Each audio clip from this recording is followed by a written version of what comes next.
our pastor this afternoon, Pastor Joshua Zapata.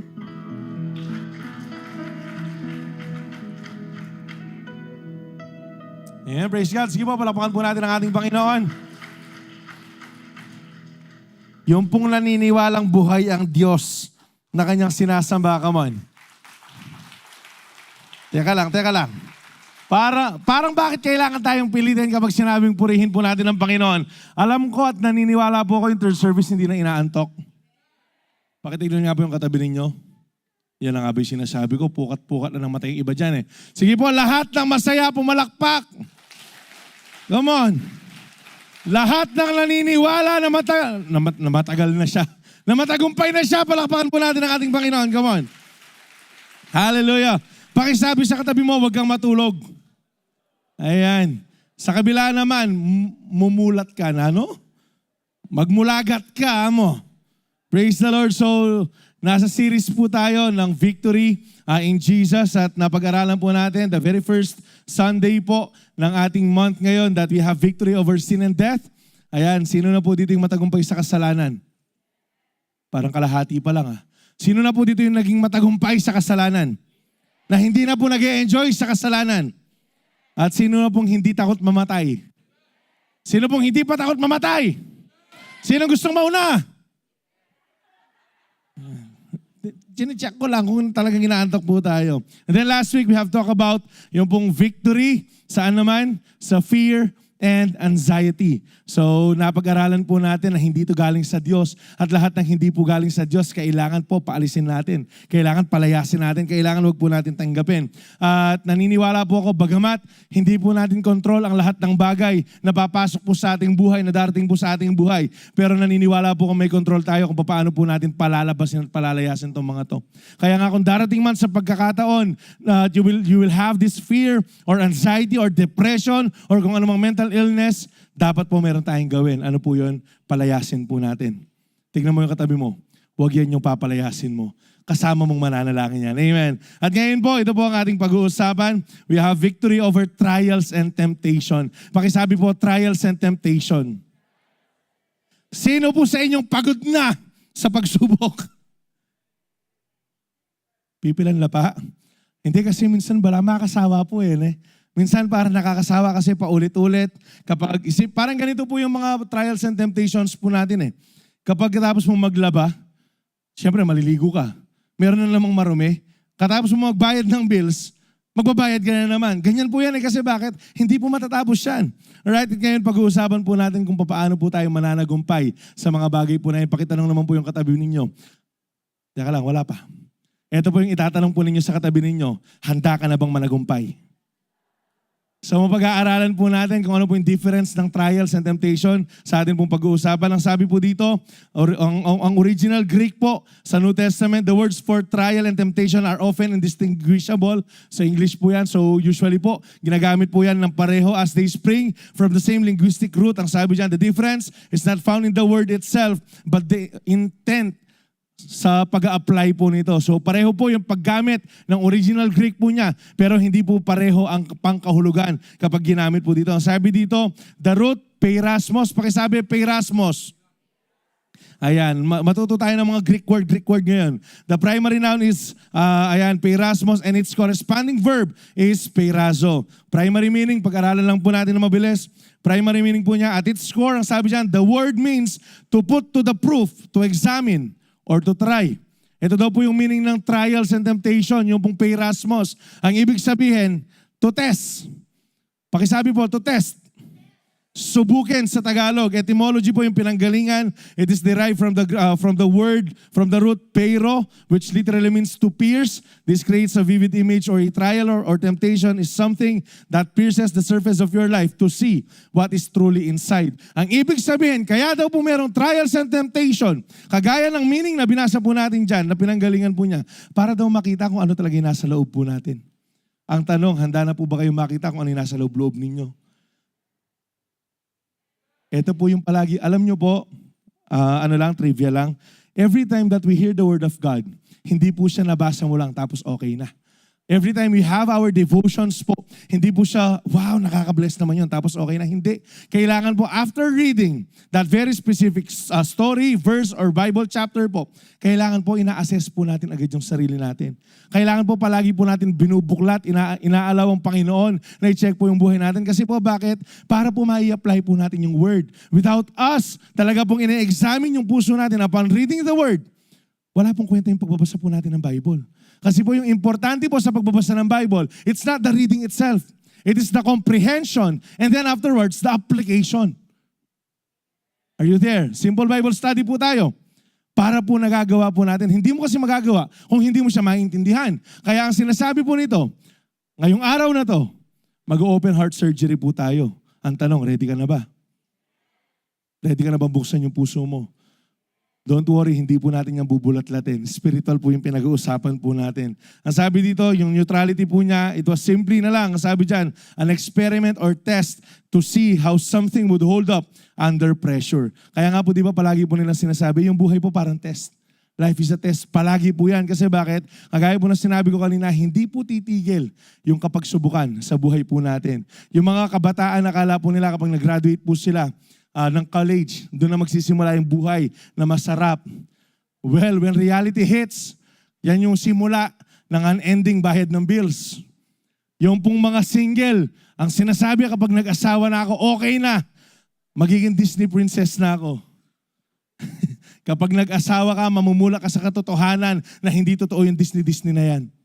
Kasi po bakit? Lalo na nung nga asawa mo ba't kayong gino? Ay, impyerno mo Disney. Alright? Kasi po bakit? Hindi po tayo titigil sa testing. Simula po bata hanggang sa mamatay tayo or kunin po tayo ng Panginoon, hindi po tayo titigil sa testing. Kaya nga ngayon, yung pag-aaralan po natin kung paano po natin mo-overcome yung bagay po na yan. Ano po yung difference nila? Ang sabi po dito, yung trials po, external hardship or difficulties that tests the faith, character, and perseverance. So ito daw yung trials. Yung mga kapagsubukan na dumadating po sa buhay po natin. Nandyan po sila para i-test po yung pananampalataya na meron tayo. Para i-check po yung gauge, faith gauge po natin. Yung character po natin, yung perseverance. And then, yung temptation naman po, on the other hand, ito po yung internal desires or external enticements that lure into sin. So napag-aralan po natin that temptation, hindi po yan kasalanan. Pero yan po yung magiging dahilan kapag nag-give in ka dyan, yun yung magiging kasalanan. For example, natitest po tayo kapag merong mga kapagsubukan, like, kunyari ngayon, yung mundo po ngayon, nasa testing yung mundo ngayon, sa krisis na nangyayari. Lalong-lalo na yung Pilipinas. Kasi po, bakit? Nagtataasan na lahat pero may rollback po ata no? Magro-rollback na naman sa Tuesday. So, marami pong na-test po ngayon. Okay? Yan po yung testing. Yan yung kapagsubukan. Yung temptation, yan yung kung saan ka niligtas ng Panginoon, kung saan ka pinalaya ng Panginoon, tapos gusto mong bumalik ulit. Simple na lang. Binago ka ng Panginoon sa alak. Tapos, natitempt ka. Yun po yung word, natitempt ka na gusto mong uminom ulit. Yun po yung temptation. Nakukuha po ba natin? Are we seeing the difference now? Though, nagagamit po sila interchangeably, pero kailangan po alam po natin yung specific na meaning po nila para hindi po tayo malito. Pero ito po yung similarity po nila. Both involves testing or proving ground for faith and character. So, regardless of which, may it be testing or trial, yan po yung test po sa atin para po i-check po natin kung saan po tayo nakatayo. Pangalawa, both can come from external sources. Kagaya po na sinabi ko sa inyo, yung pong mga nangyayari ngayon, yung nangyayari sa paligid po natin, or internal sources, yung pong desires or thoughts po natin. And last, ang sabi po dyan, both requires reliance on God for strength and perseverance. Regardless kung testing man yan, kung trials man yan, or temptation man yan, mapagtatagumpayan lang po natin kapag nag-rely po tayo fully sa Panginoon. Amen. Nakuha nyo naman yung ibig ko sabihin. Nakakasunod naman po kayo. Sino pong pinapatulog po natin? Bala mo reta pong anak kabubulong po ang patuturan dalang kaya afternoon. Ayan. At siyo kayo pa po, Ken. Andyan pa po ba kayo? Nagkakaintindihan naman po tayo na mapagtatagumpayan daw po natin. O bala mas buro yung mainahon ko. Kaya kayo pumagalala, dyan payos na ako, lang pakialam, gulis ako pa rin gini. Magsalita eh. Ang sabi po dito, God's ultimate goal for trials and temptation is your maturity. Pakisabi po, maturity. Whereas Satan's goal is your misery and defeat. Paalala lang po, ang Panginoon, He allow things to happen, not to destroy us.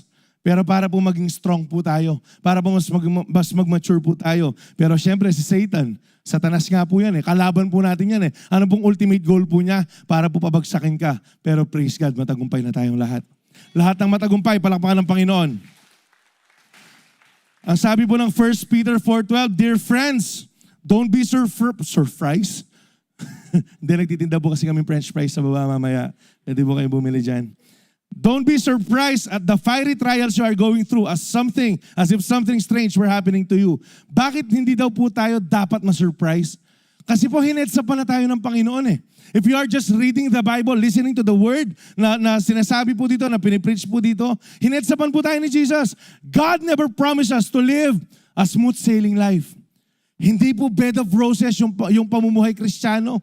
Kaya nga po, di ba, mayroong mga katagang, kung kapilan tinggap kay Jesus, kung kapilan maging Kristiyano ko, doon dumami yung kapagsubukan ko. Alam niyo po, in reality, nandyan po lahat ng mga pagsubok na yan. Nabuksan lang yung spiritual eyes mo, kaya nakita mo mas marami sila. At kailangan po natin tignan na marami nga sila, kasama mo naman ng Panginoon. Kailangan po, sabay po nabubuksan yan. Ang sabi dyan, huwag ka daw ma-surprise, mabigla, magulat. Huwag kang matakot sa mga fiery trials, sa mga matitinding kapagsubukan. Ang sabi po dyan, as if something strange were happening to you. God allowed these trials and temptation para po maging strong and mature po tayo. Uulitin ko lang, huwag kang magulat kasi hindi ka nag-iisa. Pakisabi, hindi ka nag-iisa. Kagaya po na napag-aralan po natin last week, kaya po maraming tao nagkakaroon ng fear and anxiety for the very thought na akala nila nag-iisa po sila. Doon po kasi nag-spring up po yun eh. Kapag akala mo ikaw na lang mag-isa, doon po lumalabas lahat ng yun eh. Pero kapag alam mo na kasama mo yung Panginoon, hindi ka matatakot. Kapag alam mo kasama mo yung Panginoon, hindi ka magugulat. Kapag alam mo kasama mo yung Panginoon, hindi ka matatalo. Naalala ko po yung nabasa ko, I just forgot kung sino po yung author, ang sabi niya, the confidence lies, yung confidence na meron po tayo lies in the consciousness of the nearness of God. Kailangan po alam natin, pinaniniwalaan natin na kasama po natin ang Panginoon. And with that very fact po at katotohanan, wala na pong makakatalo sa atin. Pakisabi sa katabi mo, hindi ka talunan. Sige, kausapin niyo po yung katabi niyo, kaya inaantok yan eh. Yan. Isa pa po, hindi ka talunan. Si tita talaga may punto, hindi ka talunan. Kala ko, inampas pa nga. Sabi po dito, alam nyo, para hindi ka magulat sa mga kapagsubukan, narinig ko po ito kay Pastor Manny kagabi, dapat handa ka. Dapat ready ka. Kasi nga, ang sabi po ng Panginoon, noon pa man, yung mundong to, hindi ka bibigyan ng purong pagpapala. Yung mundong to, ang ibibigay sa'yo, puro temptation, puro trials. But take heart, ano pong sinabi ng Panginoon? I have overcome the world. Ayan po, thank you. I have told you these things so that in me, you may have peace. In this world, you will have. You will have. But take heart, I have overcome the world. Kaya nga po, ang sinasabi dito, para hindi ka magulat, hindi ka matakot, kailangan maging ready ka. Ang sabi po ni Publius Flavius Vegetius, Hindi ka pa binasa ni may shock ko rin Publius Flavius Vegetius. Sinerge ko lang po ito, hindi ko lang po tama ito. To have peace, you need to prepare for war. Pakisabi, prepare for war. For example, yung nangyayari po ngayon, no? Sa atin po, hindi tayo, yung Pilipinas, hindi po able na makipagsabayan sa gera. Yung helicopter po natin, ilan? 2, wala pang gas yung isa. I mean, ang sinasabi ko po, hindi po natin kakalidad yung mga ano na yan. But spiritually, for you to have that peace na nanggagaling po sa Panginoon, kailangan palagi kang handa. Yung pong war na sinasabi dito, it's spiritual war. Alright? Spiritual war po yan. Kaya nga last week, napag-aralan po natin, kapag meron kang pinapalayas na demonyo, kailangan i-trample mo sila eh. Ginawa niyo po ba yan ng third service? Ano po yung ginawa natin? How do we trample the snakes and scorpions? Parang talunan ka namang bala mo. Yung pong panalo ka na, tapos sinaapakan mo na lang, paano? Teka lang. Sinabi ko po ito last week, second service. Kapag meron kang nakitang ipis, na lumipad, yan, nagkakaintindihan tayo. Tapos dumapos sa tabi mo, papaano mo aapakan yung ipis na yan? Ipas siya pa yan, didaktanan din na retro function. Eh paano kung demonyo pa yung pinapalayas natin? Sige po, parinig nga po kung paano. Yan o. Alam nyo po, kailangan ready tayo palagi. Para hindi ka palagi nasishock na kapag kinsenas may sweldo pero dadaan lang. Nakukuha po, kailangan palagi kang ready. Alam nyo, totoo po yan. Sabi nga, si Kuya AJ, narinig ko po kahapon ng YDC, kahit may surprise quiz, ang sabi dyan. Pero kung palagi kang ready, kahit ano pa yung pag-exam mo dyan, okay ka. Nag-testimony po yung CEO po namin, graduating student po siya ng criminology. Ang sabi niya, ilang beses po bumagsak siya, ganito, ganyan. And then yung pong pinakamatalino sa klase po nila, ang ginawa niya, binigyan niya po ng sariling questionnaire. Parang examination paper. Ang ginawa po nung CEO ko na to, simula umaga hanggang gabi, sinasagutan po niya. As in, lahat po ng mga questions, sinasagutan po niya. Sabi niya, kuya, hanggang saan nakukuha ko na, nasasagutan ko na, ganito, ganyan. Tapos alam niyo po, dahil naging ready po siya, nung po mag-e-exam po sila kasi parang binigyan po sila ng chance. Kasi nga po, medyo bumababa yung grades po nila, medyo delikado sa graduation. Nung po binigyan po sila ng chance, nag-exam po sila. Alam niyo yung tanong, kung ano po yung in-exam niya na pinasagutan ng kaklase niya, yun po yung lumabas sa exam, ayun, mag-graduate na. Kasi po bakit? Nag-ready.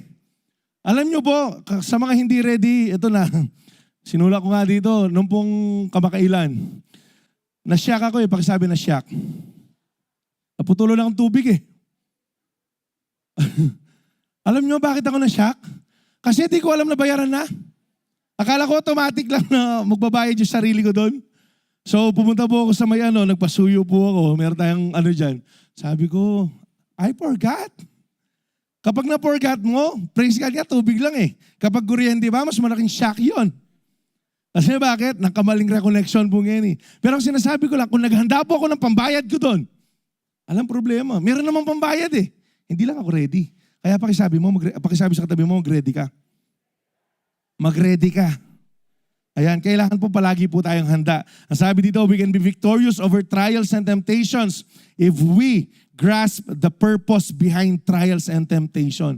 Alam nyo, para daw po mapagtagumpayan po natin yung trials, temptation, kailangan daw po makita po natin yung dahilan. Ano ba yung purpose? Pakisabi purpose. Kailangan alam natin yung purpose kung bakit meron trials and temptation.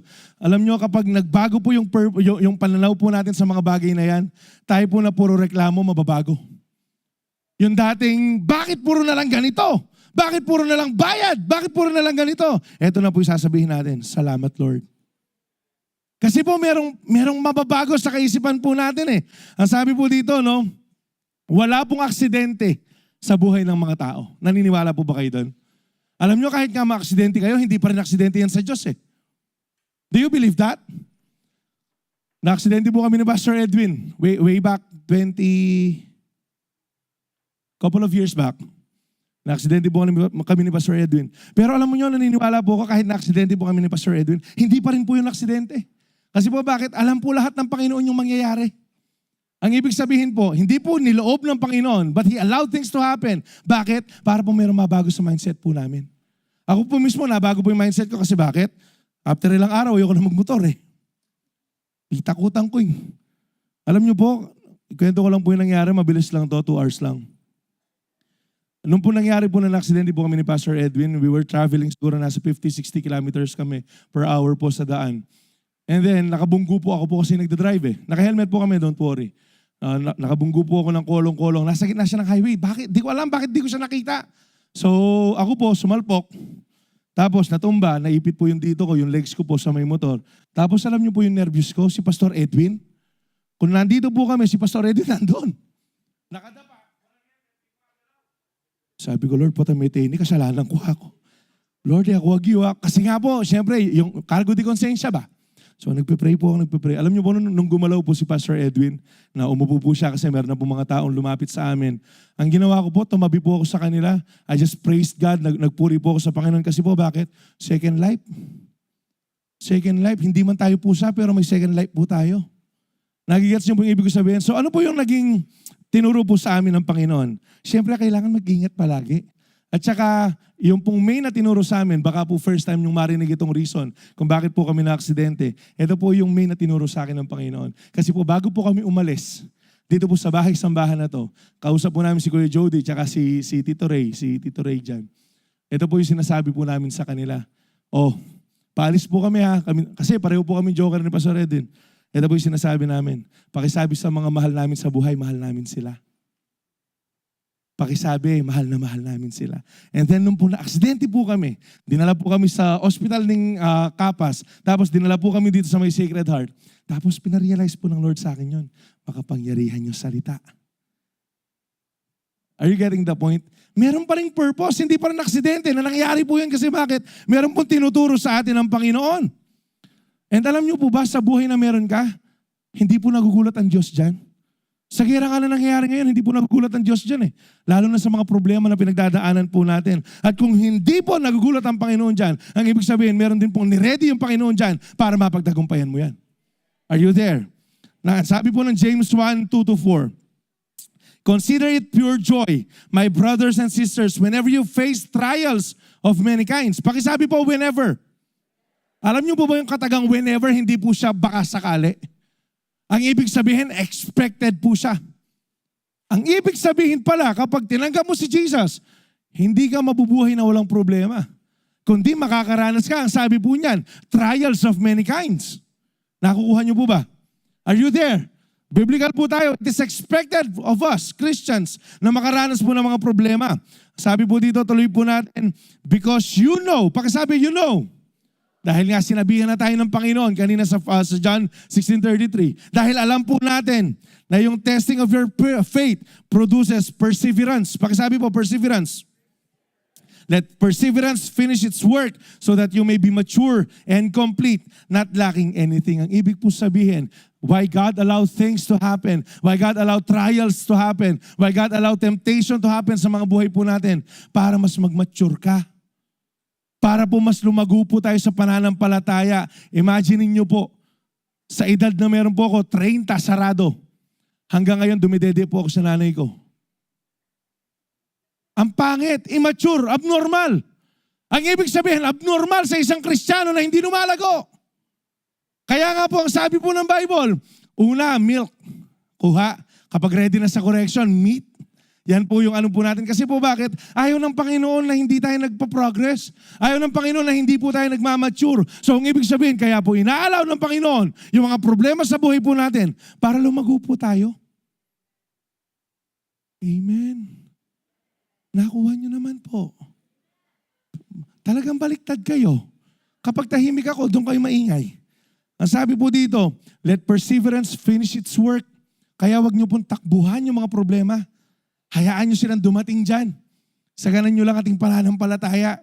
Bakit? So that you may be mature and complete, not lacking anything. Ang sabi po dito, yung pong testing, purpose po niyan, testing produces perseverance. Sabi po ng graph po natin, yung ultimate goal po natin, to be mature and complete, not lacking anything. Alam nyo po yung mga mature na tao, yan po yung mga masasarap kasama.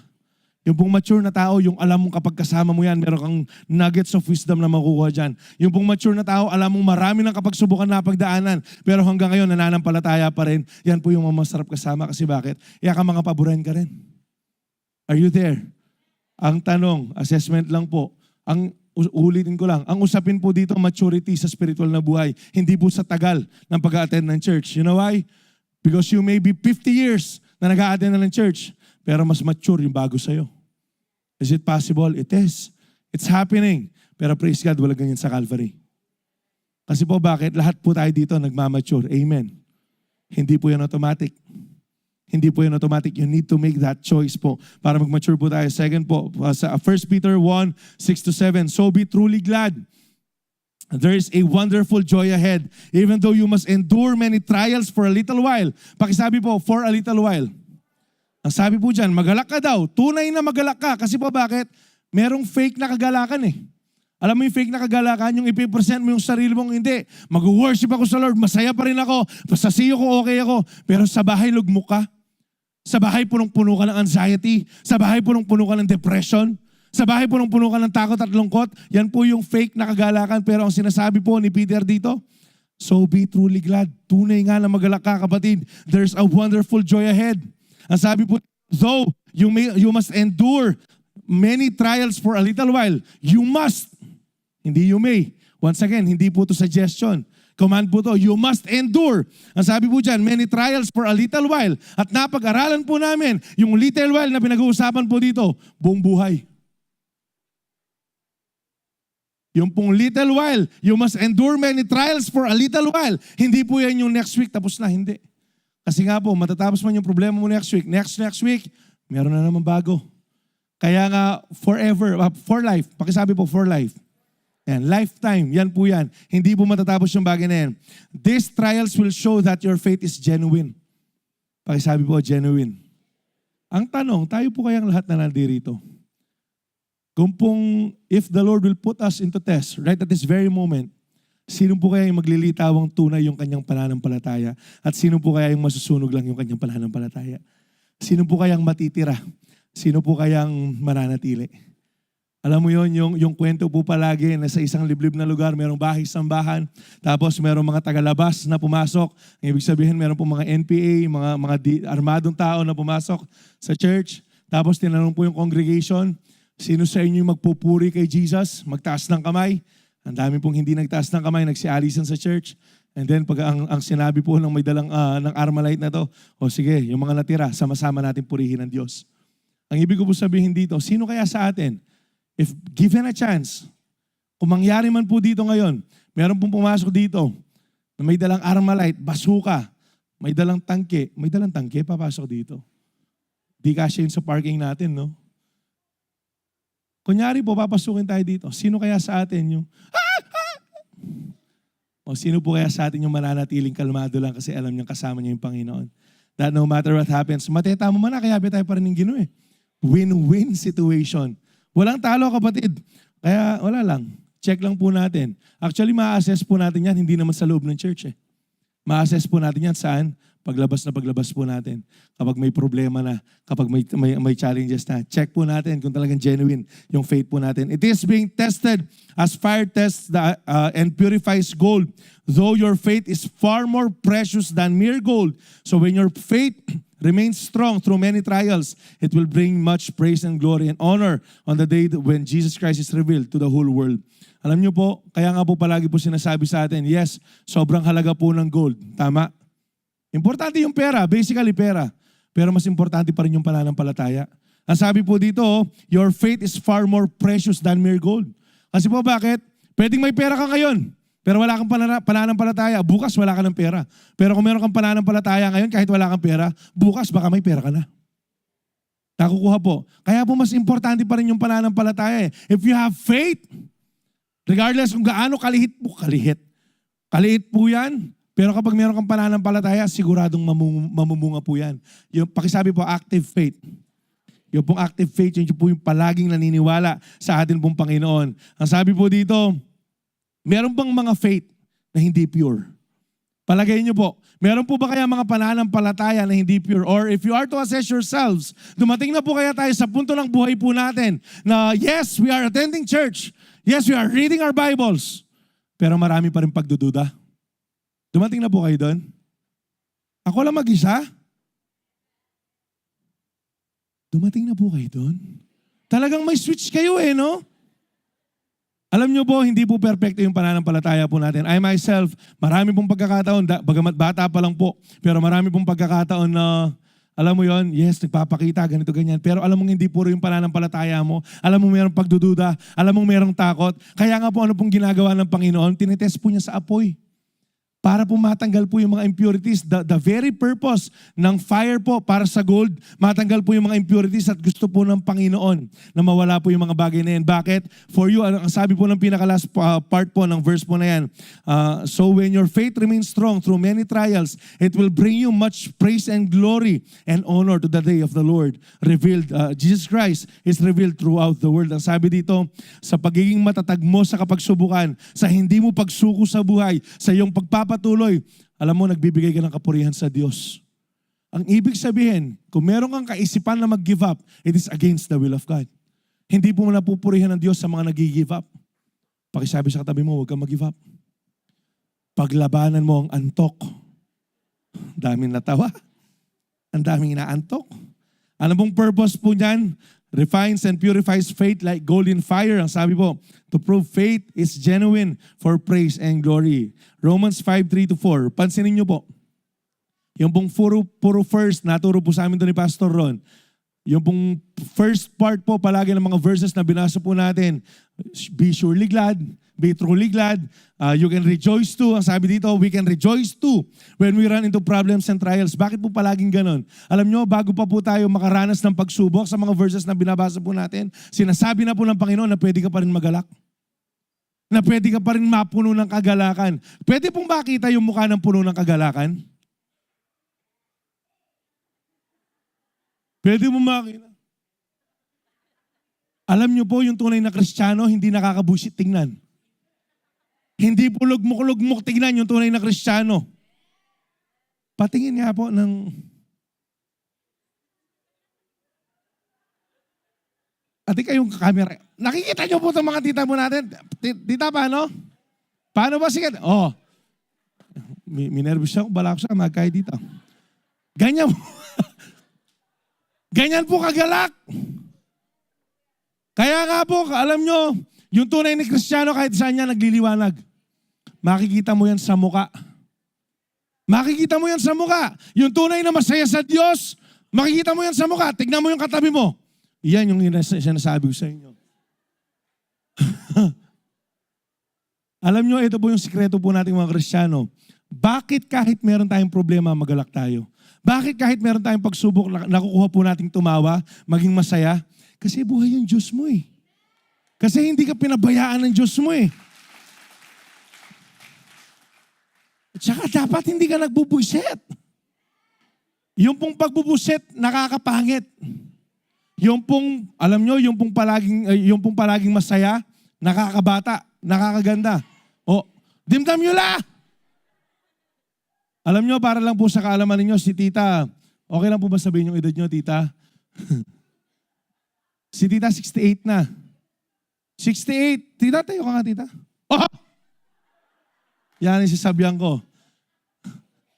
Alam nyo, kahit sa depth po namin, si tita palaging tumatawa eh.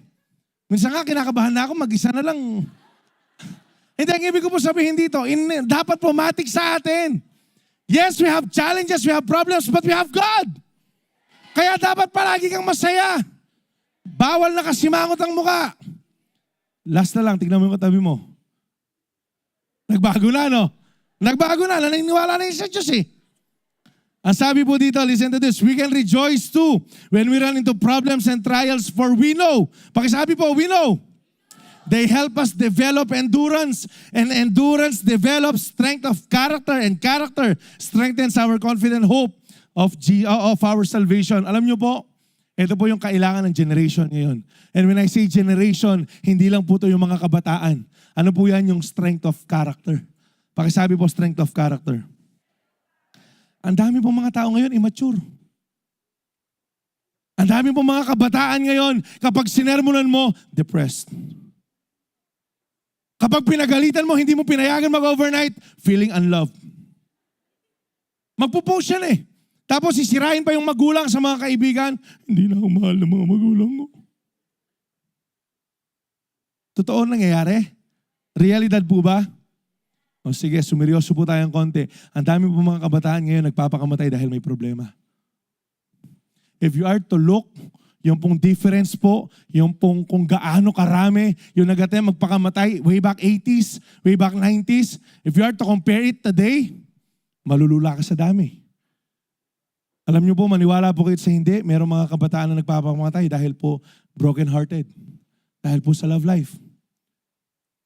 Couple of years back, meron po nakapagsabi sa akin, merong isang successful engineer, 28 years old, na meron pong project, pandemic po to, nakwento po sa akin. Dito po sa may bandang parte dito ng Angeles. Dahil po sa utang, sinisingil. Engineer po to. Nagbigti. Bakit? Hindi ko po sinasabing hindi tunay yung problema nila. Pwedeng tunay po yung problema. Pero kulang kasi yung strength of character. Ano pong ibig ko sabihin? Disciplina-wise na lang. Way back 80s, kayo po ng mga pinanganak ng 80s, 70s, lalo na 60s. Medyo matanda na kayo. Pero, kapag po pumaswet, yung magulang ninyo, uwi ka agad eh. Tama? Kapag sinabi ng tatay mong alas 7 ng gabi, dapat tulog ka na, matutulog ka.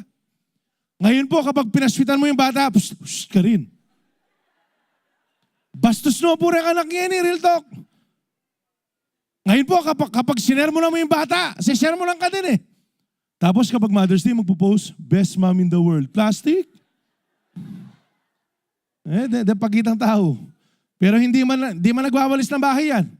Ganito po karupok yung generation po ngayon. Actually, nakakalungkot po pati mga matatanda. Kaya po hindi nyo po nababalitaan yung mga nag-a-attempt tumalon sa may abakan.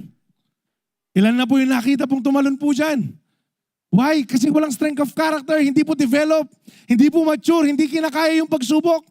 Kaya nga po, para sa mga kabataan, masakit lang tanggapin yung katotohanan na sobrang sensitive nila ngayon, pero ito po yung katotohanan.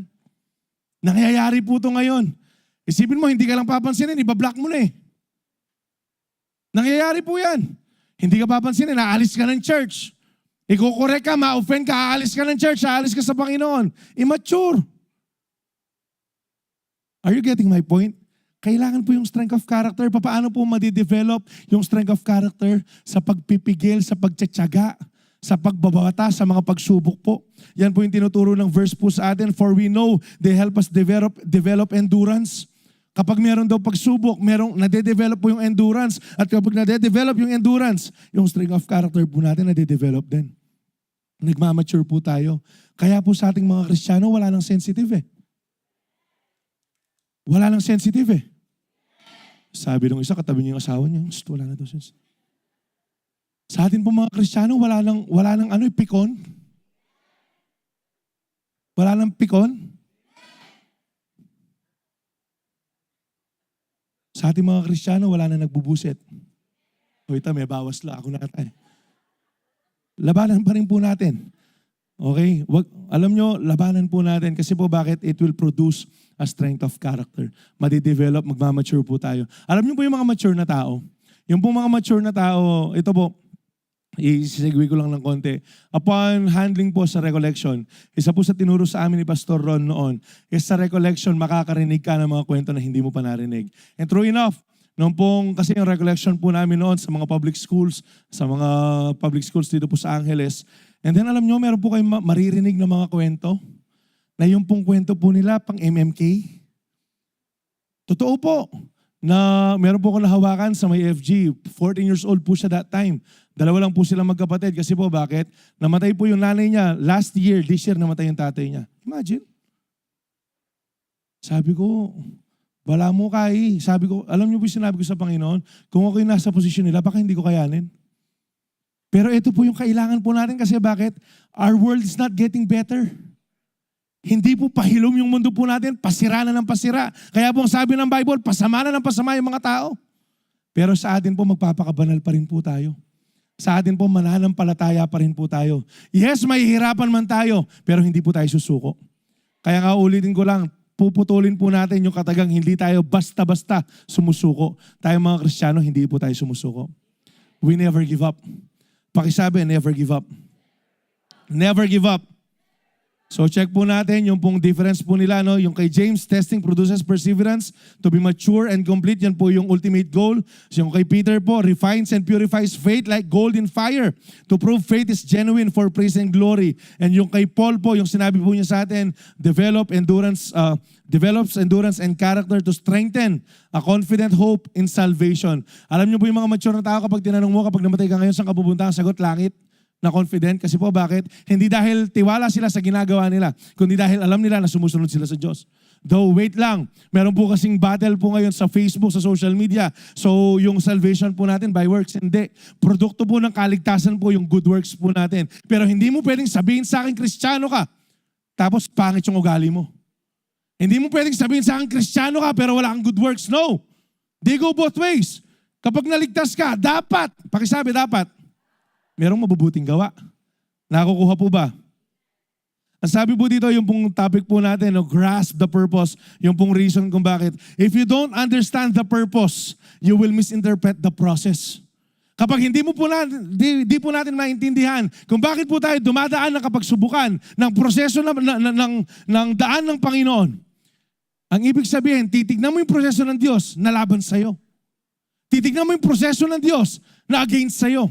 But in reality, ang nilagay po yan ng Panginoon para sa atin. Para saan? Para tumibay po tayo. Last na lang po, example po natin dyan, sino? Si Joseph. Grabe po yung napagdaanan ni Joseph.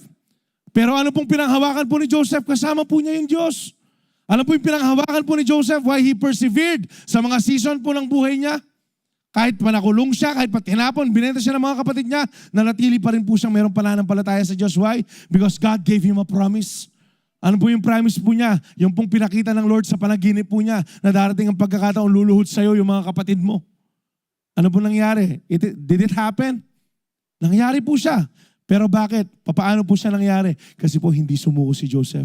Nalaman po ni Joseph na merong purpose sa lahat ng bagay na kanyang pinagdadaanan. Kaya po lumabas yung palagi po nating sinasabi sa Genesis 50:20, "You intended to harm me, but God intended it for good to accomplish what is now being done." The devil meant it for bad, but the Lord meant it for our own good. Yan po yan eh. Pero pakisabi po kapag, nalaman po natin yung purpose, what feels like a setback is often God's setup. Yung po mga pagsubok, yung mga trials po natin, yes, minsan nakala po natin parang palagi na lang sa akin? Pero hindi po natin alam na nire-ready po tayo ng Panginoon sa maraming pagpapala pa. Kaya wag po tayong magtanong, instead na magalit at questionin po natin yung Panginoon na puro na lang ako, bakit puro na lang ganito, bakit puro na lang kami. Ang tatanong na po natin sa Panginoon ganito, Lord, ano pong tinuturo mo sa akin? Alam niyo po, kailangan mag-shift po yung focus po natin sa puro na lang ganito, puro na lang ganito. Sa tanong na, Lord, ano pong tinuturo niyo sa akin? Kasi po, bakit? Kapag ganyan na po yung mindset po natin, now hindi po tayo nagfo-focus sa kung anumang problema. Nagfo-focus po tayo sa outcome, sa magiging produkto ng problema po na inalaw ng Panginoon sa atin. Nakukuha po ba ang tanong, sino gusto mag-grow? Sino gusto mag-grow? Totoo? Huwag po tayong tumakas. Amen po ba? Huwag po tayong tumakas. Amen po ba? Praise the Lord. We can be victorious over trials and temptations if we ask for wisdom to rise above trials and temptations. Pakisabi po, ask wisdom. Alam niyo po, we were so blessed. Ang dami po nating mentors ngayon. We need to ask for wisdom. Kasi po, bakit? Hindi po natin kakayanin lahat. Hindi po natin alam lahat. Ang sabi po dito, wisdom is your ultimate line of defense and source of strength when facing life's trials. Wisdom daw po, yung pong kaalaman, karunungan, yan po yung pinakamagagamit po nating depensa kapag po dumadaan po tayo ng kapagsubukan. Knowledge tells you what is right, but wisdom tells you what to do and how to do it. Okay, iba po yung knowledge and wisdom. Yung knowledge po, alam mo kung paano gawin. Yung wisdom, gagawin mo kung ano yung tamang gawin. Nakuha po ba? Proverbs 4:5-7, get wisdom. Get understanding. Do not forget my words or turn away from them. Do not forsake wisdom, and she will protect you. Love her, and she will watch over you. The beginning of wisdom is this. Get wisdom. Though it costs you all you have, get understanding. Ang sabi po dito, kailangan daw i-grab po natin, i-get po natin, i-acquire po natin yung wisdom, though it will cost us everything. Ano pong ibig sabihin po niyan? Kasi po, sinabi po ng Proverbs, wisdom is the primary thing. Ito po yung pinaka-importante po para sa atin. Ito po yung mahalaga sa buhay ng Kristiyano. Ang tanong, paano ka makakaget ng wisdom? Alam niyo po, simple lang. How can we get wisdom? Basic lang po. Be intimate with God. Maging malapit po tayo sa Diyos. Enjoy yung fellowship po natin sa Panginoon. Pangalawa, magbasa po tayo ng salita ng Diyos. Alam niyo po, if you have questions regarding your life, magbasa ka ng Proverbs. Kaya po ito po yung palagi ko sinasadya sa mga bago po na mga nagde-devotion po. Regardless kung anong book ka. For example, Matthew. Mag-add ka po ng 1 chapter ng proverb a day. Kasi po bakit? It will get you wisdom. Bibigyan ka pong wisdom ng Proverbs. Sino po sa inyo nagbabasa ng Proverbs? Alam niyo po, all walks of life, nasa Proverbs po yan. Sino pong magbabasa na ng Proverbs? Huwag niyo pong hintayin yung basahin niyo muna yung Bible bago niyo basahin yung Proverbs. Hindi. Mag-add po kayo. Kaya po 31 chapters po yung Proverbs para po sa atin. Pang-araw-araw po natin meron tayong guide. Nakuha po. Madalas yung pumababasa dyan, huwag kang maging tamad. Huwag kang maging tamad magbasa ng Proverbs, okay? Sino po magbabasa na? Magtaas ng kamay. Yung iba ayaw pa rin. Sino po magbabasa na? Magtaas ng kamay. Nakita po ng Diyos yan, ha? Magbasa po tayo ng Proverbs. Paano pa po tayo makakaget ng wisdom? Mag-attend po tayo ng fellowship. Huwag kang mag-miss ng CU. Pakisabi, CU. Sa CU. Seryoso po, sinong wala pang CU, magtaas ng kamay. Sino po yung wala pang CU, magtaas ng kamay. Ano po yung CU? Sa church po natin, ito po yung small group, ito po yung life group. Sa ibang church, yun po yung tawag sa atin po, CU or Calvary Umpukan. Lahat po ba meron na? Magtaas ng kamay, lahat ng meron na. Sure? Lahat ng active, magtaas ng kamay. Uy, tiyan, may bawas lang ako natay. Kahit po may CU kayo, kung hindi kayo nag-attend, wala pong kwenta yan. Mag-attend po kayo, pakisabi sa katabi mo, mag-attend ka. Kailangan po yan. How can we get wisdom? Surround yourself. Ang sabi dito, surround yourself with wise people. Sino po yung mga wise people? Yung mga godly people. Okay, kaya po mag-attend tayo ng CU. Tsaka ito po, importante, how can you have wisdom? Have a mentor. Pakisabi po, have a mentor. Mag-pray ka ng mentor mo. Ano pong ibig sabihin ng mentor? Sa atin po, karamihan sa atin, yung mga mentors po natin, yung mga forerunners po natin. Pero for example po ako, madami po akong mentor eh. Kunyari po, si Pastor Manny, yan. Si Pastor Ron, kapag po kabataan, sa larangan po ng kabataan, mentor ko po si Pastor Ron. Palagi po ako nagtatanong, Nong, pwede po bang gawin ni Nong? Nong, makalala niyo po ni Nong? Ayan. Kasi po bakit importante po meron tayong mentor? Yung pong mentor, yun po yung mga mas nauna sa atin. Yan po yung mas matured sa atin, mas experiensyado po sa atin. Bakit? Para kapag tinanong mo, alam nilang isasagot sa iyo. Huwag kang maghanap ng mentor na mas bata sa iyo. Meron naman sa mga ilang pagkakataon. Pero baka po yung mentor mo, 2 years old pa lang. Yung pong purpose ng mentor, i-guide ka niya. Okay? So mag-ask po kayo, mag-pray po kayo ng mentor sa Panginoon. Kung palagay nyo, kailangan nyo pa, manghingi po kayo sa Panginoon, bibigay niya po kayo. Pero importante po na merong mentor. Ano po yung purpose ng mentor? Para po kapag kailangan yung ma-sermonan, meron siya sermon sa inyo. Para po pag merong kailangan mag-guide, meron pong mag-guide sa inyo. Yan po yung purpose ng mentor. Nakuha po ba? Nakuha po ba? Ito po, nabasa ko po sa Bible ko, sabi niya, if you want wisdom, you must decide to go after it. Pakisabi po, decide. Ayan, pakisabi po, decide. Pagdesisyonan mo na kung talagang gusto mo. This will take resolve, a determination not to abandon the search once you begin, no matter how difficult the road may become. Kapag nag-decide ka na i-get mo yung wisdom, na i-grab mo, na i-acquire mo yung wisdom, kailangan wag kang papapigil kahit anong mangyari. Kailangan ibigay mo na lahat kahit anong mangyari. Kasi po bakit? Sino ba nagbe-benefit sa wisdom? Tayo. Unang-una po tayo nagbe-benefit po sa wisdom po natin. Nakuha po ba? Proverbs 2:11-12. Wise choices will watch over you. Understanding will keep you safe. And wisdom will save you from evil people. From those whose words are twisted. Yung po nagamit pong example ni Pastor Manny kagabi, yung mga budol-budol. Sino na po nabudol sa inyo? Huwag lang kayo magtaas ng kamay. Alam mo binabudol? Sasabihin nila piso lang sa Shopee. Tapos free delivery. Pagdating sa'yo, puro plastic. Ayan. Ang sabi po dito, maraming taong naniniwala agad-agad sa mga sabi-sabi. Actually, marami po ngayon yung mga networking schemes, power. Ayan. Yung mga networking schemes na magtaya ka ng ganito, magbigay ka ng ganito, tapos weekly makakatanggap ka ng ganitong amount ng pera. Hindi ko po nilalahat sinasabing scam. Pero karamihan sa mga easy money, hindi po galing sa Diyos yan. Karamihan sa mga easy money, hindi po galing sa Diyos yan. Kasi po bakit? Ang gusto po ng Panginoon, dumadaan po tayo sa tamang proseso. Amen. Alam niyo po yung mga easy money? Scatter. Pero hindi easy acquiring money, easy losing money. Kasi po wala naman nananalo sa scatter. Alright? Ang ibig ko sabihin dito, para maiwasan po natin yung panloloko ng ibang tao, kailangan ma-wisdom ka. Kailangan may wisdom ka. Yung wisdom po, nanggagaling po sa salita ng Panginoon. Ecclesiastes 7:19, wisdom makes one wise person more powerful than 10 rulers in a city. Mas makapangyarihan daw yung ma-wisdom kaysa sa talagang dapat naman na makapangyarihan. Nagamit din po kanina ni Pastor Is, kung di ako nagkakamali. Maraming matatalinong tao ngayon pero walang wisdom. Bakit? Magnanakaw eh. Tama. Tana po lalawat kang gobyerno tamo. Nag-aral po yung mga yan.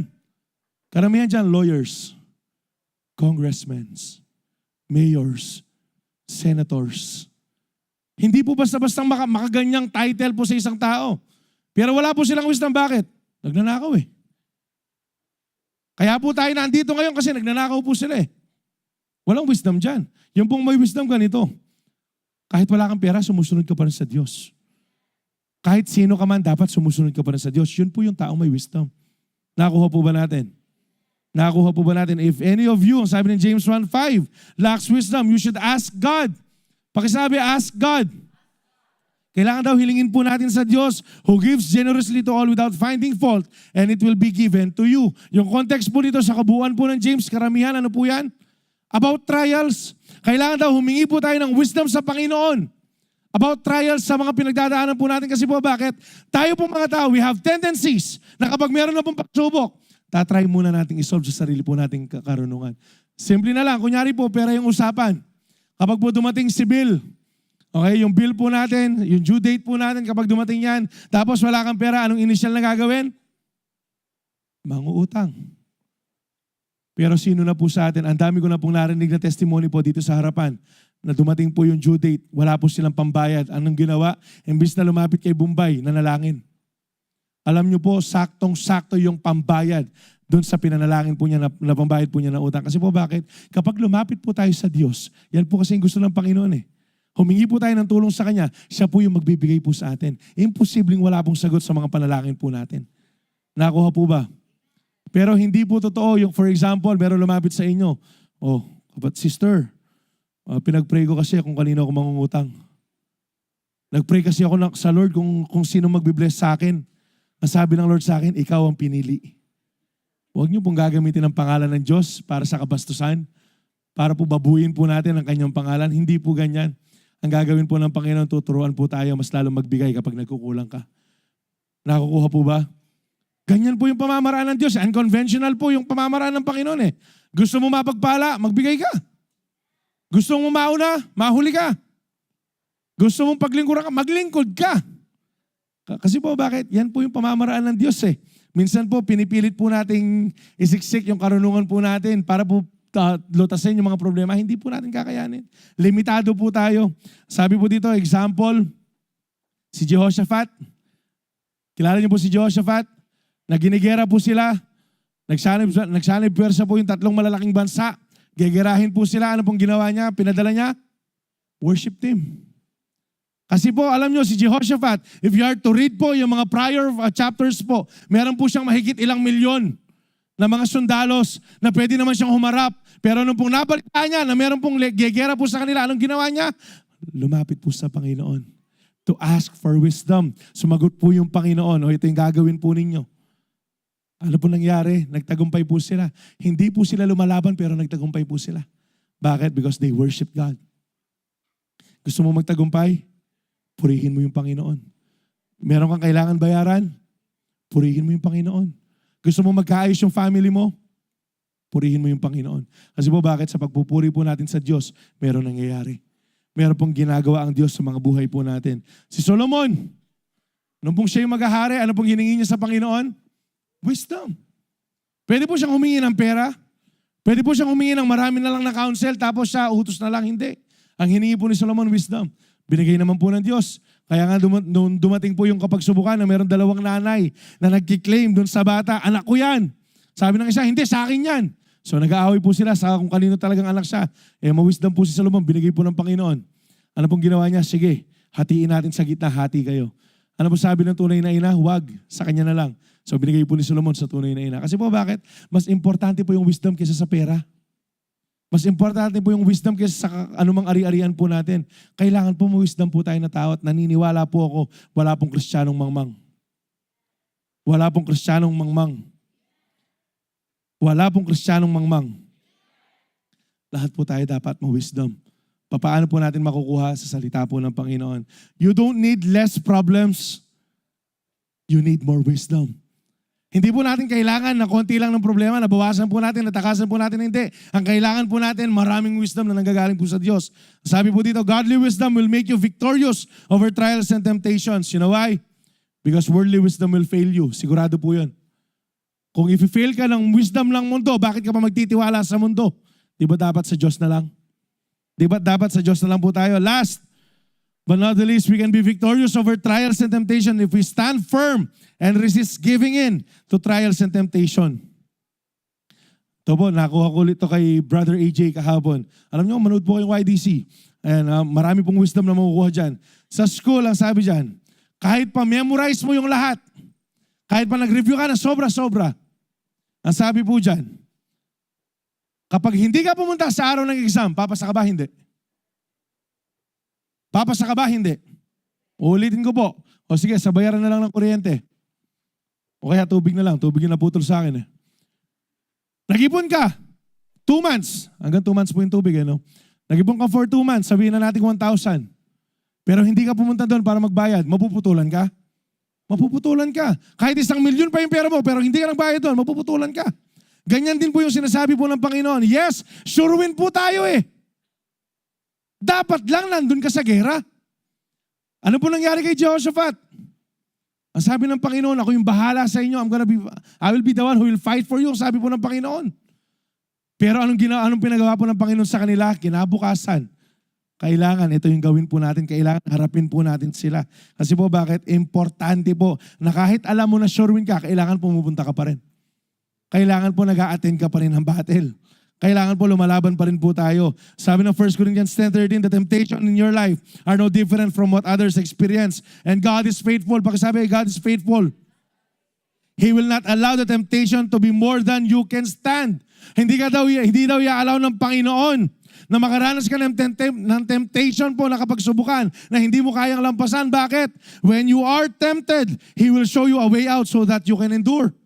Kapag daw natin po tayo, meron na pong binibigay ang Panginoon na daan sa atin para makalabas. Pero Pastor, bakit meron mga pagkakataon na nadatapa pa rin ako? Pastor, bakit meron mga pagkakataon na nagkakasala pa rin ako? Kasi pinipili po natin. Kasi po gusto po natin. Kaya po tayo nahuhulog. Hindi po ang Panginoon ang reason kung bakit ka mahuhulog sa temptation, pero kung hindi yung laman na meron ka. Kaya po tayo bumabagsak paulit-ulit kasi po pinipili po natin. Are you there, church? Nandyan pa po ba tayo? When you are tempted, He will show you a way out so that you can endure. Inaalaw po ng Panginoon na matempt tayo, pero hindi po tayo iniiwan ng Panginoon sa ere. Binibigyan pa rin po tayo ng Panginoon ng exit route po natin para po makalaya tayo doon, makalabas po tayo doon. Kaya po kasalanan na lang po natin kung mananatili ka nakakulong doon sa temptation po na yun. 1 Peter 5:8-9, be alert and of sober mind. Your enemy, the devil, prowls around like a roaring lion looking for someone to devour. Resist him, standing firm in the faith, because you know that the family of believers throughout the world is undergoing the same kind of suffering. Be alert.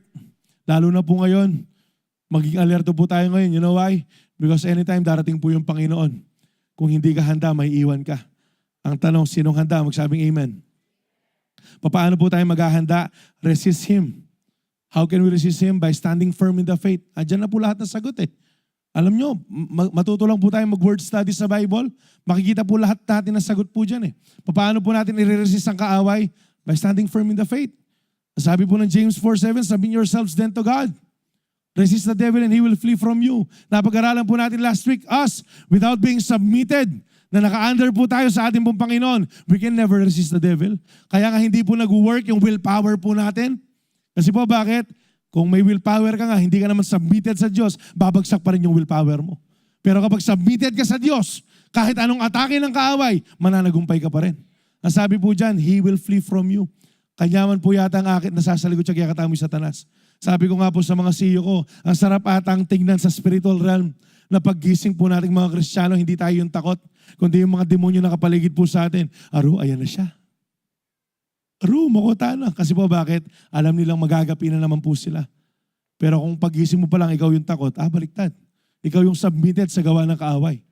Nakukuha po ba natin? Naintindihan po ba natin? Continue to submit to God and resist the devil and you'll always be victorious over trials and temptation. Sabi po dyan, you don't win by running from battle. You win by standing in it. Kasi po bakit? Sure win na agad eh. And kanina po, habang nag-worship, pinaalalahanan po ako ng Panginoon way back. Na-testify ko na po to, but I'm gonna testify it over and over again. Yung pong pagkakataon na I have this battle sa sarili ko pong kaisipan na nasa office po ako Tuesday kasi naka-duty po ako ng pastor of the day na Tuesday. So, andyan po ako and then meron pong battle sa akin na sabi ko, Pila ng bulan ni Milabas, it's more than a year na ata yung nagdaan na ako po yung nag-handle ng mga kabataan. Tapos sabi ko, Lord, bala mo lang malilyari ako. Kasi po, nung pinahawak po sa akin yung youth, sabi po ng council po natin, ikaw yung handle ng youth. Ganito, ganyan, ganito. Takot po ako actually. Kaya po nung sinabi nilang kailangan pagtulong-tulungan ninyo, kasama ko po yung mga full-time po natin kasama, medyo gumaan po sa akin kasi takot po ako sa responsibility. I never thought, hindi po sa wildest dream ko, naisipin kong magiging youth pastor po ako. So nung sinabi sa akin na ikaw yung mag-handle niya, natakot po ako. Then sabi, sige, hindi ka naman i-install agad, ganito, ganyan. Sige po, so nagpipreach po kami, salita ng mga kasama. And then dumating po sa pagkakataon na, sabi ko, Lord, alang malilyari. Ito po yung question ko, sinulat ko dun sa devotion notebook ko nun. Talaga bang inaos mo kong pastor? Talaga bang tinawag mo ako na pastor? Talaga bang sa kabataan po ako? Kasi nga, yun ang nangyayari po sa mga kabataan. Instead na parami sila, pakunti. At bilang leader, hindi po pleasing yun. Ang sakit po sa puso nun. So I questioned myself. I asked question to the Lord na talaga ba, Lord? Sabi ko, ito ba talaga yung panawagan mo sa akin? And then, yung pong gabi po na yun, meron po kami see you ng Tuesday ng gabi. Tapos susundin ko po yung si misis ko kasi may see you din po sila. Ayoko nang bumalik. Ayoko na pong bumalik ng church because I want to give up already. Kasi nga po, feeling ko ako yung nagiging cause para po maghinder po yung gusto ng Panginoon. Maraming mag-attend and all. So ito pong battle na to, kinikip ko po siya. Yung see you po natin, yung topic po natin sa church na ito. Ano yung gagawin mo para mas tumibay yung pananampalataya mo? Alam niyo, yun po yung tanong sa see you topic eh. Tinanong ko po sa mga kasiyo ko, yung unang sagot po, manalangin. Yung pangalawang sagot, sa salita ng Panginoon. Pangalawang sagot, magpakatibay. So, dun pa lang, meron na po sagot. Sabi ko, buti na mo, Lord, mag-see you ko. Umuwi po ako sa bahay. And then, yun, nagpe-prepare po yung misis ko. Di ko po makakalimutan itong mangyayari na to. And then, nasa kwarto po ako, sabi ko, Love, sabi ko, meron sasabihin. And umiyak po ako sa asawa ko, sabi ko, Love, bakit makanini? Bakit ganito, bakit ganyan? I was just crying out kasi po, bakit? Hindi ko na alam yung gagawin ko. Hindi ko na po alam kung saan po pupunta yung youth. Hindi ko na alam kung ano po yung magiging decision ko. I thought na ginawa ko na po yung lahat para sa kabataan. Pero alam niyo po, niremind po ako ng asawa ko, pinag-pray niya po ako. Sa prayer niya, ito po yung hindi ko makakalimutan hanggang ngayon. Lord, paalala mo sa kanya na ikaw yung tumawag sa kanya. And after po nun, praise God, after po ng gabi na yon, I was strengthened. Alam niyo, nagpapasalamat po ako sa Panginoon. Saan? Praise God, meron akong asawa. Pero praise God kasi hindi po ako tumigil. Praise God kasi inallow niyo po akong mag-see you ulit that time. Because the very answer to my question, kung talagang tinawag po ako ng Panginoon, nasagot dahil po dun sa see you. Imagine kung hindi po ako bumalik. Baka wala na kayong poging pastor na nakikita ngayon. Hindi, imagine po natin if I was succumbed dun po sa nararamdaman ko. Hindi ko nga alam kung saan ako mapupulot. But praise God because of His grace. Kaya po ako nandirito ngayon. At bakit ko po kailangan sabihin to? There will be times sa buhay po natin na hindi po natin alam ang gagawin po natin. There will be times na sobrang overwhelming po.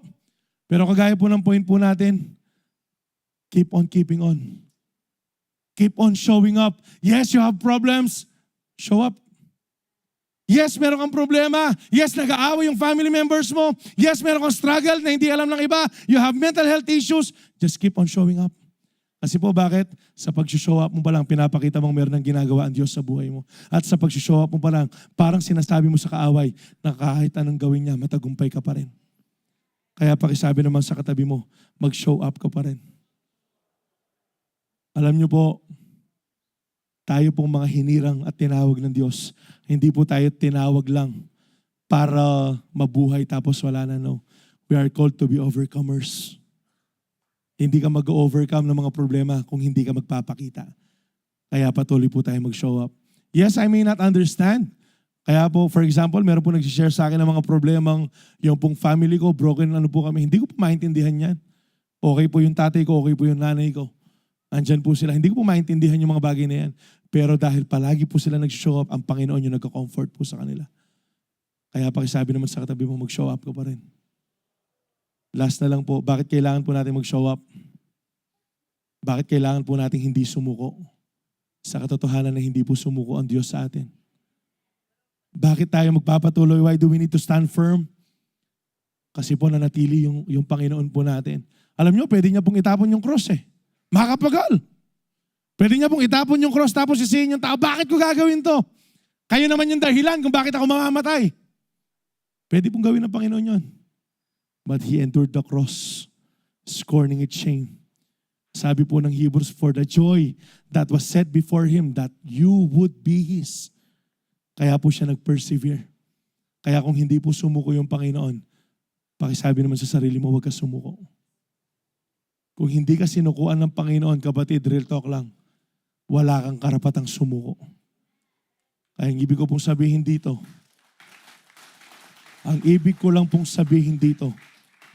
magkita-kita po tayo sa langit. Magkita-kita po tayo sa finish line. Wala pong titigil. Kahit gaano kahirap, kahit gaano kasakit, magpapatuloy po tayo. Last na lang, ang daming last no? Pinaalala lang po ng Lord kanina na binanggit po ng ating worship leader ni Kuya Romer. Paano po natin mapagtatagumpayan? Sa katotohanan lamang, nakasama natin ng Diyos. Dumaan man tayo sa ilog, hindi tayo malulunod. Dumaan man tayo sa apoy, hindi po tayo masusunog. Bakit po? Kasi kasama po natin ang Panginoon.